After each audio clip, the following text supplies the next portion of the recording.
आज की कहानी है सत्संग का फल। एक था मजदूर, मजदूर तो था, साथ ही साथ किसी संत महात्मा का प्यारा भी था। सत्संग का प्रेमी था। उसने शपथ खाई थी कि मैं उसी का बोझ उठाऊंगा, उसी की मजदूरी करूंगा जो सत्संग सुने अथवा मुझे सुनाए। प्रारंभ में भी ये शर्त रख देता था, जो सहमत होता उसका काम करता।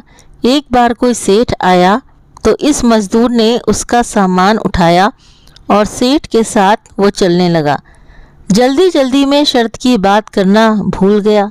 आधा रास्ता कट गया तो बात याद आई।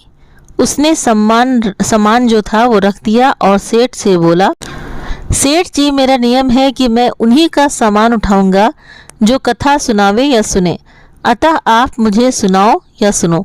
तो सेठ को जरा जल्दी थी। वो बोला, तुम ही सुनाओ। मजदूर के वेश में छुपे हुए संत की वाणी से कथा निकली। मार्ग तय होता गया।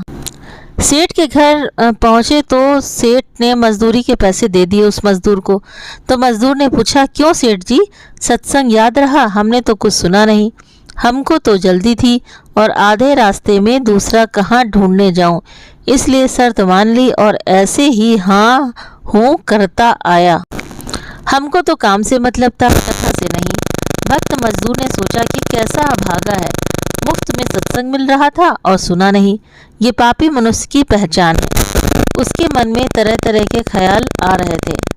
अचानक उसने सेठ की ओर देखा और गहरी सांस लेकर कहा, सेठ, कल शाम को 7 बजे आप सदा के लिए इस दुनिया से विदा हो जाओगे। अगर 7:30 बजे तक जीवित रहे तो मेरा सिर कटवा देना। जिस ओज से उसने ये बात कही, मतलब जिस जिज्ञासा से, जिस मन से, जिस भाव से, तो सुनकर जो सेठ थे ना वो कांपने लगा।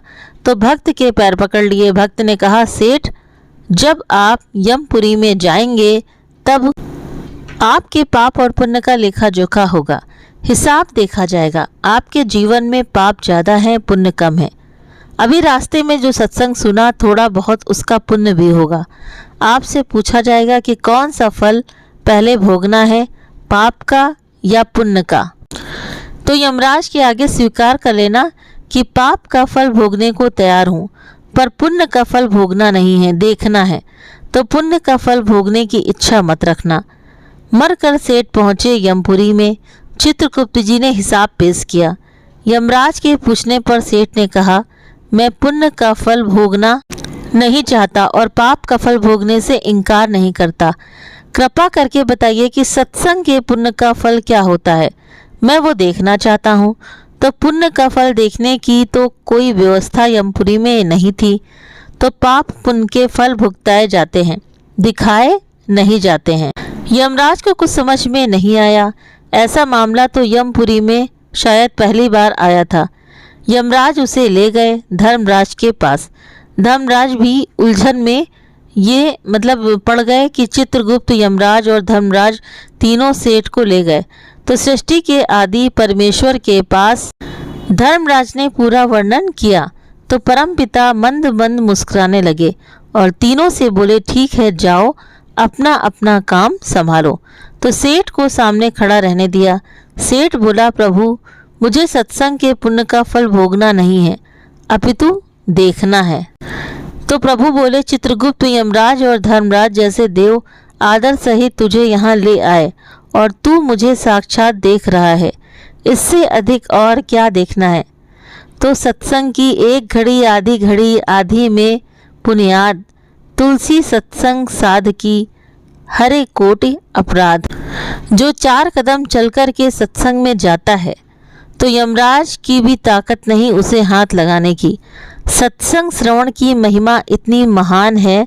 सत्संग सुनने से पाप ताप कम हो जाते हैं, पाप करने की रुचि भी कम हो जाती है, बल बढ़ता है तथा कमजोरियां हमारे अंदर की वो दूर होने लगती हैं। तो सत्संग का बहुत बड़ा महत्व है। कहने का मतलब है कि सत्संग अगर सुने, जिसने सच्चे मन से सुना तो उसका तो कल्याण ही कल्याण है। तो जैसे ये सेठ था, तो उसने कितना रास्ते में जा कर के बेमन से सुना, तब भी उसको भगवान के सामने पेश किया गया। तो ज़रा सोचिए कि जो पूरा पूरा सत्संग सुनते हैं तो उन पर भगवान की कितनी बड़ा कृपा होगी। तो बहुत बड़ा कृपा होगी ये भगवान की हम पर और आप पर जो सत्संग श्रवण करते हैं। तो उम्मीद करते हैं कि वीडियो पसंद आया होगा। वीडियो पसंद आया हो तो वीडियो को लाइक करें, चैनल पर पहली बार है तो सब्सक्राइब करना ना भूलें। आप अपने कमेंट करके भी मुझे ज़रूर बताएं कि आपको ये कहानी कैसी लगी। तो प्लीज़ कमेंट करके बताएं। आप सभी के सहयोग के लिए बहुत बहुत धन्यवाद, शुक्रिया।